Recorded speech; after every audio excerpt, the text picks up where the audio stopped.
So who's going to win the Robotaxi race between Tesla, Waymo, or Uber? Put your prediction below, right? Just put your prediction below. Who is going to win that race, ladies and gentlemen? So I'll give you my take afterwards. Let's just see. I don't know what he's praying for. He's probably praying for a victory, right? Or he's praying for money, knowing Dara Khosrowshahi.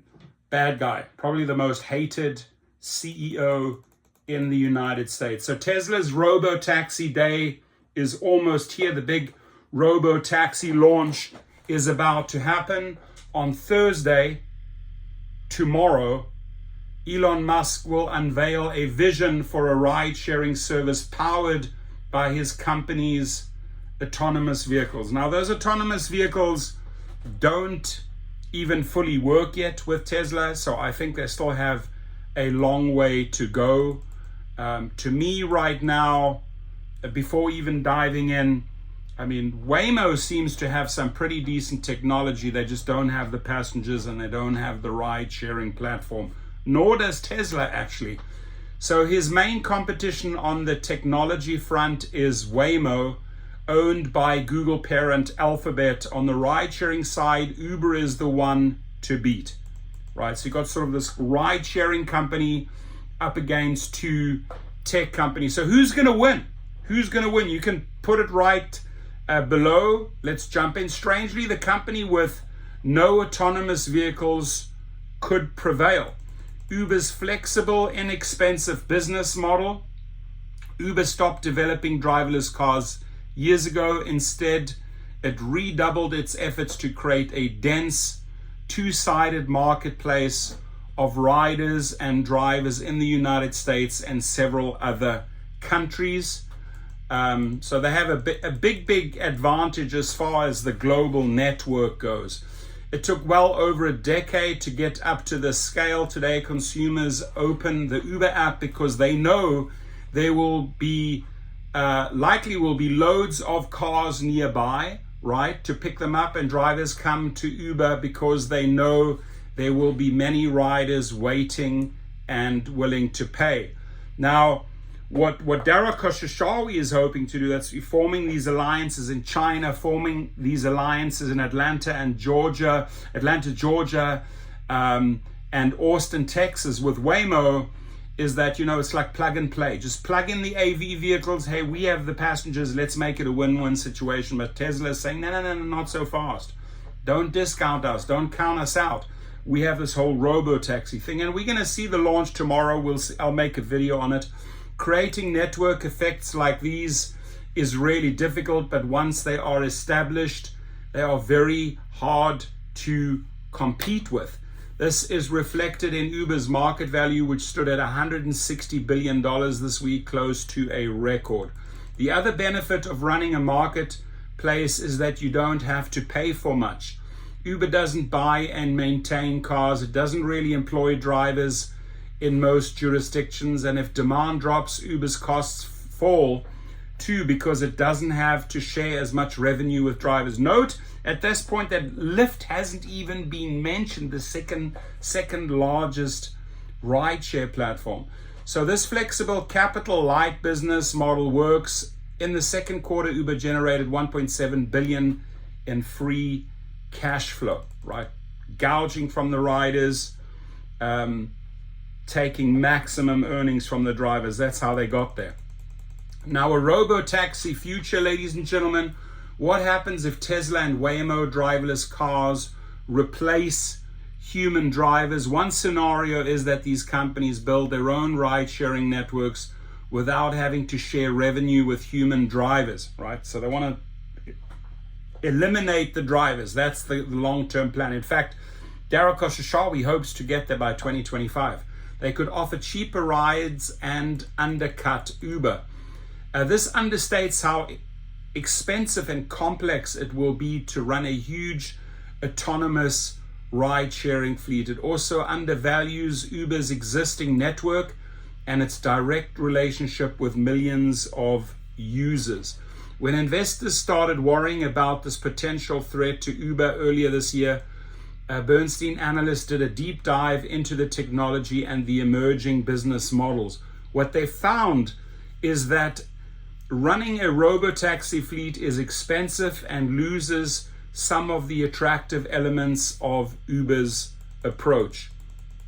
There are real challenges around scaling a pure play autonomous network, including the underlying technology, regulatory approvals, building a large enough supply base to run a high quality network, especially during peak hours when consumers need the service the most, and ultimately getting customers to adopt the service. The analyst wrote in a recent research note, along the way, we think Uber and Lyft can continue to play the role of demand aggregator and strategic partner, already operating networks at scale.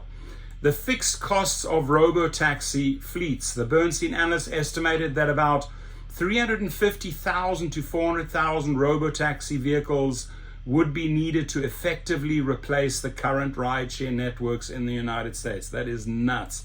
These cars can cost roughly $150,000 each, partly because they are loaded with high-end sensors. That means just getting the cars ready would cost more than $50 billion, according to the analyst. Tesla could cut this expense drastically because its robotaxis may be much cheaper, but Bernstein analysts worry the core technology might not be as good. That's what I said in my opening statement. These vehicles will have to be replaced every few years too. Then there are many other costs that crucially are fixed rather than flexible. With Uber's current approach, it doesn't pay most of these expenses. Ladies and gentlemen, wait until people start barfing in these cars, right? Is the next one going to get in? It's just disgusting. We'll see. Maintaining and cleaning the cars and all those sensors, remote human monitoring assistants who can take over if something happens, cloud costs to store all the data from the robotaxis, parking, charging the cars, deadheading. A bigger problem may be deadheading. This is when robotaxis drive around with no passengers. The fixed fleet model has its drawbacks. We estimate Waymo's network was running with 60 to 70% empty time in a day and 30 to 40% deadhead miles as of May. That's pretty high. The Uber aggregator. One way to avoid deadheading is to have a steady supply of users ordering rides all the time. Who has amassed the most demand here? Uber by far. For example, the Uber app has been downloaded 1.2 billion times according to Sensor Tower data. That compares to 21 million for Tesla's app and about 2 million downloads for Waymo. So clearly there, Uber is leading the pack. Uber is an aggregator of demand. Tech commentator Ben Thompson writes a lot about aggregation theory and how powerful it is on the internet. If you pull together enough demand that attracts more suppliers, which improves your service even more, new users come, creating extra demand that pulls in even more supply, and so on. So Thompson even wrote a newsletter in 2017 about how Uber CEO Dara Khoshawi was an experienced aggregator from his days running online travel agent Expedia. No matter how good Waymo and Tesla autonomous technology is, they need distribution. They must get bums in driverless car seats quickly, regularly, and huge volumes to cover the fixed costs of running their robotaxi fleets, right? So, I mean, it's quite an effort. It's quite an effort. It's quite a job. This is where Uber comes in. It has already struck deals with Waymo and Cruise, another AV company, to have their driverless cars be part of the existing Uber rideshare network.